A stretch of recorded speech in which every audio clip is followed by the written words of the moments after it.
Hello friends, ಇವತ್ತು ಕೃಷ್ಣ ಜನ್ಮಾಷ್ಟಮಿಗೆ ನಾನು ಬೆಲ್ಲದ ರವೆ ಉಂಡೆಯನ್ನು ಮಾಡ್ತಾಯಿದ್ದೀನಿ.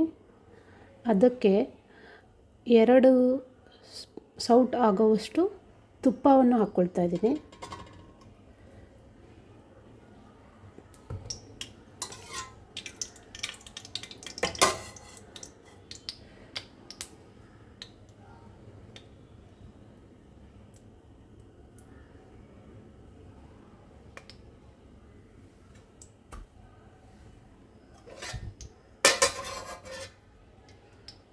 ತುಪ್ಪ ಕಂಪ್ಲೀಟ್ ಕರಗಬೇಕು.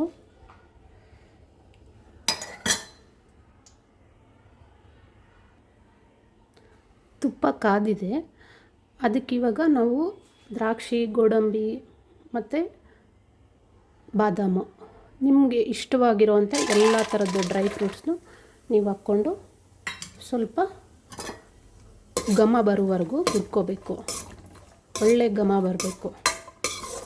ಹೀಗೆ ಲೋ ಹೀಟಲ್ಲೇ ಮಾಡ್ಕೊಳ್ಳಿ. ಇಲ್ಲ ಅಂದರೆ ಅದು ಸ್ವಲ್ಪ ಬರ್ನ್ ಆಗಿಬಿಟ್ರೆ ತುಂಬ ಸುಟ್ಟು ಹೋದ ವಾಸನೆ ಬರುತ್ತೆ. ಅದಕ್ಕೋಸ್ಕರ ಸ್ವಲ್ಪ ಲೋ ಹೀಟಲ್ಲೇ ಮಾಡ್ಕೊಳ್ಳಿ. ತುಪ್ಪದಲ್ಲಿ ಹುರಿದಿರೋ ವಾಸನೆ ಬರುತ್ತೆ, ಅಲ್ಲಿ ತನಕ ಹುರ್ಕೊಳ್ಳಿ. ನೋಡಿ, ಇವಾಗ ಇದು ಆಯಿತು.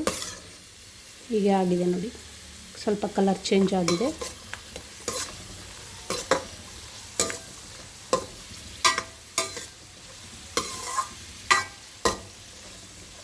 ಘಮ ಬರ್ತಾ ಇದೆ. ಈಗ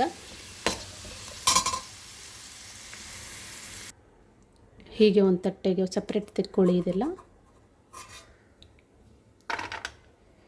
ಹುರಿದಿರೋವಂಥ ಡ್ರೈ ಫ್ರೂಟ್ಸ್ನೆಲ್ಲ ಸಪ್ರೇಟ್ ಮಾಡ್ಕೊಳ್ಳಿ. ಅದೇ ತುಪ್ಪಕ್ಕೆ 2 ಬೋಲು, ನಾನು ಇದರಲ್ಲಿ 2 ಬೋಲ್ ತೊಗೊಂಡಿದ್ದೀನಿ. 2 ಬೋಲು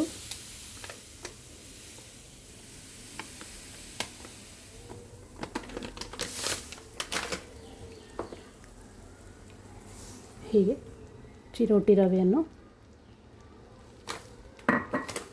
ಲೋ ಹೀಟಲ್ಲೇ ಹುರ್ಕೋಬೇಕು.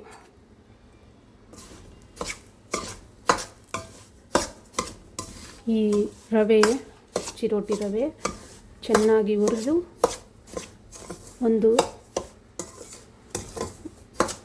ರವೆ ಸ್ಮೆಲ್ಲು, ಹಸಿ ಸ್ಮೆಲ್ಲೆಲ್ಲ ಹೋಗ್ಬಿಟ್ಟು ಒಂದು ಒಳ್ಳೆ ಘಮಭರಿತವಾದಂಥ ಸ್ಮೆಲ್ ಬರುತ್ತೆ, ಘಮ ಬರುತ್ತೆ.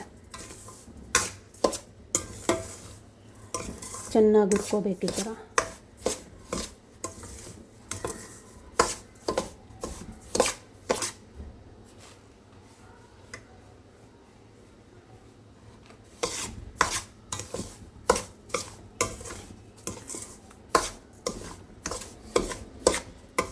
ತುಂಬ ಹೊತ್ತು ಕೈ ಬಿಡಬೇಡಿ, ಹಾಗೆ ಹುರ್ಕೊಳ್ಳಿ. ಈ ಥರ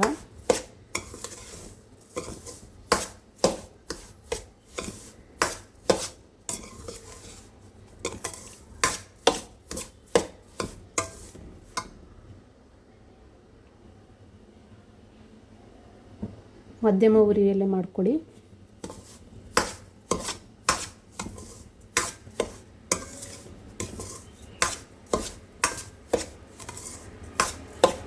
ಇವತ್ತು ಕೃಷ್ಣ ಜನ್ಮಾಷ್ಟಮಿ ಇದೆ, ಹಾಗಾಗಿ ನಾನು ತುಪ್ಪದ ರವೆ ಉಂಡೆ ಮಾಡ್ತಾಯಿದ್ದೀನಿ. ಆರೋಗ್ಯಕರವಾಗಿರಲಿ ಅಂತ ಬೆಲ್ಲವನ್ನು ಹಾಕ್ಕೊಂಡು ಬೆಲ್ಲದ ರವೆ ಉಂಡೆ, ತುಪ್ಪ ಹಾಕಿ ಬೆಲ್ಲದ ರವೆ ಉಂಡೆ ಚೆನ್ನಾಗಿ ಹುರ್ಕೊಳ್ಳಿ. ಈ ಥರ ಹೀಗಿದು ರವೆ ಚೆನ್ನಾಗಿ ಹರಳ್ಕೊಂಡಿದೆ ನೋಡಿ, ಹರಳ್ಕೊಂಡಿದೆ ಚೆನ್ನಾಗಿ.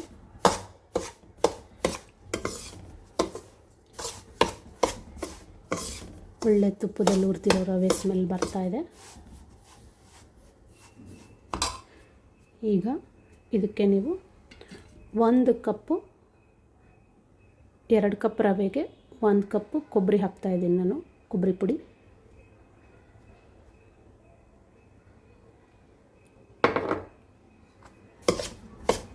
ಅದನ್ನು ಸ್ವಲ್ಪ ಈ ಥರ ಚೆನ್ನಾಗಿ ಮಿಕ್ಸ್ ಮಾಡ್ಕೊಳ್ಳಿ ರವೆ ಜೊತೆ. ಹಾಗೆ ಒಂದೆರಡು ನಿಮಿಷ ಹುರ್ಕೊಳ್ಳಿ, ಚೆನ್ನಾಗಿ ಮಿಕ್ಸ್ ಆಗಬೇಕದು.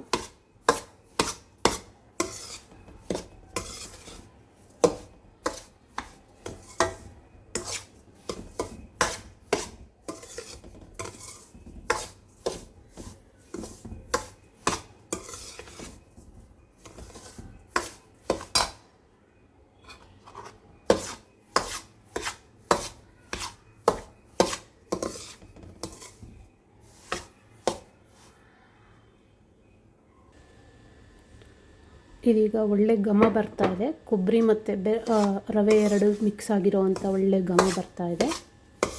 ಹೀಗಿದಕ್ಕೆ ನಾನು ಆರ್ಗ್ಯಾನಿಕ್ ಬೆಲ್ಲದ ಪೌಡ್ರು, ನಿಮಗೆ ಸ್ವೀಟ್ ಎಷ್ಟು ಬೇಕು ನೋಡ್ಕೊಂಡು ಹಾಕ್ಕೊಳ್ಳಿ. ನಾನಿಲ್ಲಿ 2 ಕಪ್ಪಷ್ಟು ತೊಗೊಂಡಿದ್ದೀನಿ.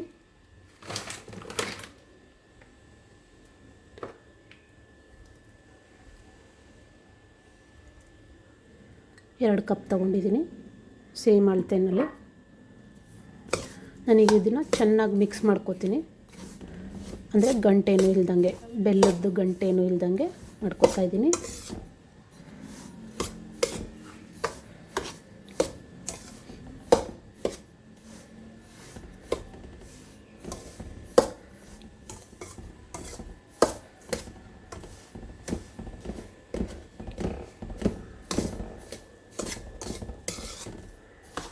ನಿಮ್ಮ ಹತ್ರ ಬೆಲ್ಲದ ಪುಡಿ ಇಲ್ಲ ಅಂದರೆ ನೀವು ಹುಂಡೆನ ಪುಡಿ ಮಾಡಿಕೊಂಡು ಅದನ್ನೊಂದು ಸ್ವಲ್ಪ ನೀರಲ್ಲಿ ಕರಗಿಸ್ಕೊಂಡು ಆಮೇಲೆ ಆ ನೀರನ್ನು ಹಾಕ್ಕೊಂಡು ನೀವು ಉಂಡೆ ಕಟ್ಕೋಬೋದು. ನನ್ನ ಹತ್ರ ಬೆಲ್ಲದ ಪುಡಿ ಇರೋದ್ರಿಂದ ನಾನು ಈ ಥರ ಮಾಡ್ತಾಯಿದ್ದೀನಿ. ಬೆಲ್ಲದ ಪುಡಿಯೆಲ್ಲ ಕಂಪ್ಲೀಟ್ ಈ ಥರ ಮಿಕ್ಸ್ ಆಗಬೇಕು ಚೆನ್ನಾಗೆ ರವೆ ಜೊತೆ.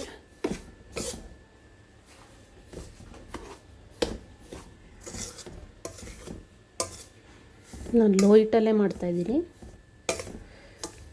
ಹೀಗೆ ಮಿಕ್ಸ್ ಮಾಡ್ಕೋಬೇಕು ಚೆನ್ನಾಗೆ.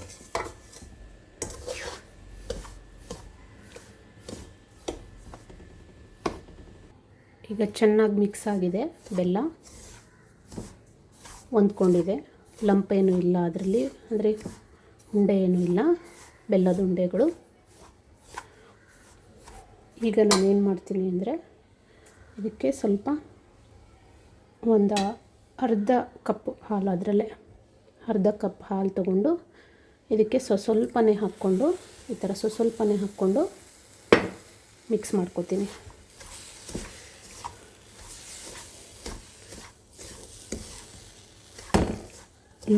ಲೋ ಹೀಟ್ ಪ್ರೋಸೆಸ್ಸಲ್ಲೇ ಮಾಡಬೇಕು ಇದೆಲ್ಲ, ಹೈ ಹೀಟ್ ಮಾಡ್ಕೋಬೇಡಿ.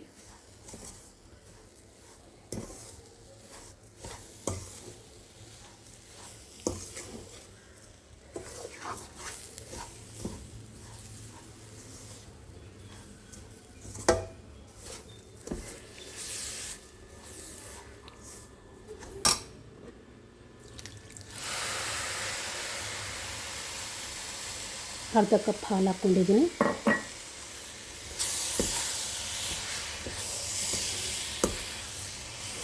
ಹಾಲು ಏನಕ್ಕೆ ಹಾಕ್ಕೊಂಡೆ ಅಂದರೆ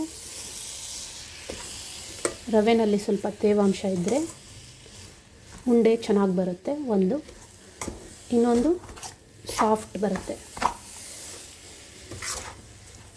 ಉಂಡೆಗಳು.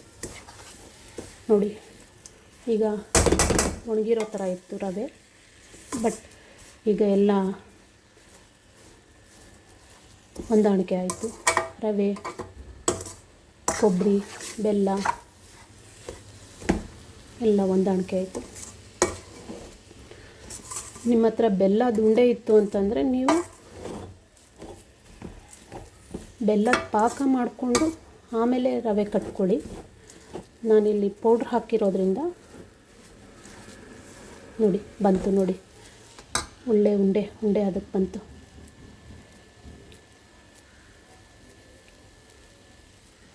ನೋಡಿ ಬೆಲ್ಲದುಂಡೆ. ಈಗ ನಾನು ಇದಕ್ಕೆ ಹುರಿದಿಟ್ಟಿರೋ ಅಂಥ ಡ್ರೈ ಫ್ರೂಟ್ಸ್ ಹಾಕ್ತೀನಿ. ಹಾಗೆ 1 ಸ್ಪೂನಷ್ಟು ಏಲಕ್ಕಿ ಲವಂಗ ಶುಂಠಿ ಪುಡಿ ಮಾಡಿಟ್ಕೊಂಡಿರೋಷ್ಟು ಹಾಕ್ಕೋತಾ ಇದ್ದೀನಿ. ಇದನ್ನು ಚೆನ್ನಾಗಿ ಮಿಕ್ಸ್ ಮಾಡ್ಕೊಳ್ತೀನಿ. ಹಾಗೆ ರವೆ ಚೆನ್ನಾಗಿ ಹೊಂದ್ಕೊಂಡಿದೆ. ಈಗ ಇದನ್ನು 2 ನಿಮಿಷ ಮುಚ್ಚಿಡೋಣ. ಹರಳ್ಕೋಬೇಕು ರವೆ ಎಲ್ಲ ಚೆನ್ನಾಗಿ.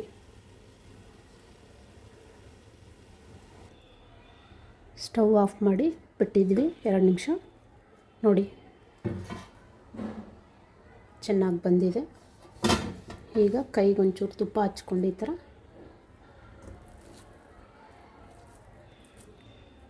ಬಿಸಿ ಇದೆ ಸ್ವಲ್ಪ.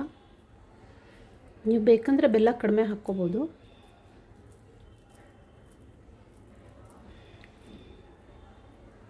ನೋಡಿ ಎಷ್ಟು ಚೆನ್ನಾಗಿ ಬಂದಿದೆ ರವೆ ಉಂಡ. ಚೆನ್ನಾಗಿ ಬಂದಿದೆ ಅಲ್ಲ ರವೆ ಉಂಡೆ.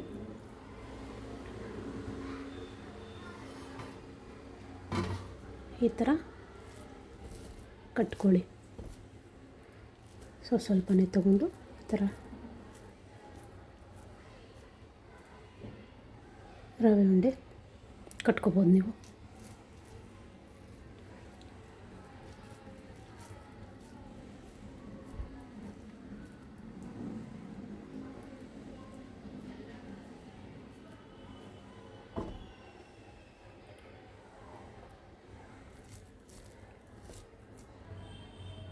ನೋಡಿ ಹೇಗೆ ಬಂದಿದೆ ರವೆ ಉಂಡೆ.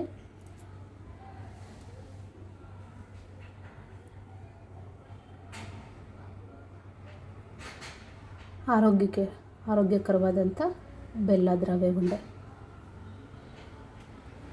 ಹೇಗಿದೆ ಅಂತ ಮಾಡಿಬಿಟ್ಟು ನಿಮ್ಮ ರೆಸಿಪಿ ಹೇಗೆ ಬಂದಿದೆ ಅಂತ ನನಗೆ ಕಮೆಂಟ್ ಮಾಡಿ. ಹಾಗೆ ಸಬ್ಸ್ಕ್ರೈಬ್ ಮಾಡಿ. Thank you.